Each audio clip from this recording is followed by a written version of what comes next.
Financial markets పై పట్టు సాధించాలనుకునే వాళ్ళు Revanth conduct చేసే వెబినార్ కోసం ఈ నెంబర్ కి కాల్ చేయండి. నమస్తే, నేను జీవి సత్యనారాయణ. ఇప్పుడు ఈ ఎపిసోడ్లో ఈ గూగుల్ క్రోమ్ మన గూగుల్ ఉంది కదా, గూగుల్లోనే మళ్ళీ క్రోమ్ ఒకటి ఉంటుంది.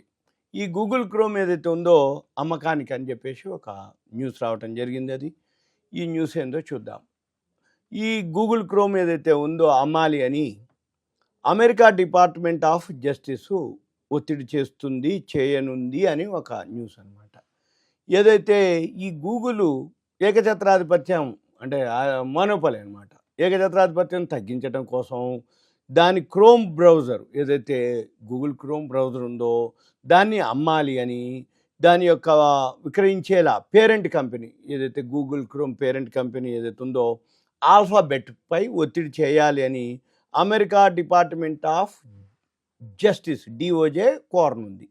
ఈ విషయాన్ని బ్లూంబెర్గ్ పత్రిక కథనంలో పేర్కొనడం జరిగింది. ఈ గూగుల్ సెర్చ్ ఏదైతే ఉందో మార్కెట్లో అక్రమంగా ఏకఛత్రాధిపత్యం సాధించిందని, ఆగస్టులో రూలింగ్ ఇచ్చిన జడ్జి వద్దే ఈ ప్రతిపాదన ఉంచాలని డిఓజే కోరనుందని ప్రచారం జరుగుతుంది ఈ మధ్య. అయితే దీంతో పాటు artificial intelligence, Android smart phone operating system సంబంధించిన చర్యలను కూడా సూచించాలని ఆ న్యాయమూర్తిని కోరనుంది. అయితే ఈ అంశంపై డిఓజే నిరాకరించినట్లు తెలుస్తుంది. ఈ మరోవైపు ఆ గూగుల్ ప్రతినిధి మాత్రం ఈ నిర్ణయాన్ని తప్పుపట్టడం జరిగింది. ఈ డిఓజే ఏదైతే ఉందో, ఈ డిఓజే అంటే ఏంటిది, ఏదైతే డిపార్ట్మెంట్ ఆఫ్ జస్టిస్, ఈ డిపార్ట్మెంట్ ఆఫ్ జస్టిస్ ఏదైతే ఉందో వీళ్ళు ఒక ఆ రాడికల్ అనమాట, ఓ రాడికల్ ఎజెండాను ముందుకు తీసుకొస్తుంది అనమాట.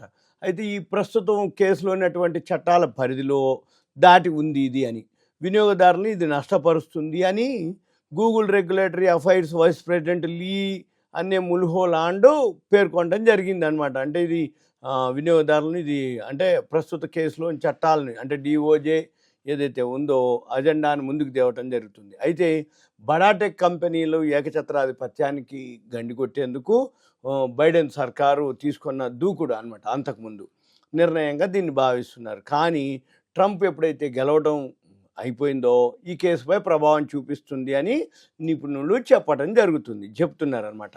అయితే ఇది పోలింగ్ 2 నెలల ముందే ఓ సందర్భంలో ట్రంప్ మాట్లాడుతూ గూగుల్ తన విషయంలో పక్షపాత వైఖరితో వ్యవహరించిందని ఆరోపించటం జరిగింది. అయితే మళ్ళీ 1 నెల తర్వాత కంపెనీ విచ్ఛిన్నం చేయటం మంచిదా కాదా అని అంటూ ప్రశ్నించడం జరిగింది. అయితే వచ్చే ఏడాది గూగుల్ కేసుకు సంబంధించి అమెరికా డిస్ట్రిక్ట్ జడ్జి ఏదైతే అమిత్ మెహతా తీర్పును వెలువరిస్తారనమాట. అయితే దీనిపై అప్పీల్కి వెళ్ళాలని కూడా ఆ సంస్థ భావించడం జరుగుతుంది. అయితే మరోవైపు ప్రాసిక్యూటర్లు మాత్రం కేవలం క్రోమ్ విక్రయమే కాకుండా మరిన్ని ప్లాన్ల కోసం సిద్ధం చేస్తున్నట్లు తెలుస్తుంది. ఏటా యాపిల్ పలు స్మార్ట్ ఫోన్ కంపెనీలు ఏవైతే ఉన్నాయో గూగుల్ బిలియన్ల కొద్దీ డాలర్లు చెల్లించడం జరుగుతుంది. దీనికి ప్రతిగా ఆ కంపెనీలు ఈ బ్రౌజర్ని డిఫాల్ట్గా తమ ట్యాబ్లెట్లు, ఫోన్లలో, ఆపరేటింగ్ సిస్టమ్స్లో ఉంచటం జరిగింది. ఇలా ఒప్పందాలను ఆపేయటం ప్రాసిక్యూటర్ల ప్లాన్లలో ఉంది. ఇది సింపుల్గా గూగుల్ క్రోమ్ని ఫర్ సేల్ పెట్టడం అనేది జరుగుతుంది అనేది లేటెస్ట్ న్యూస్.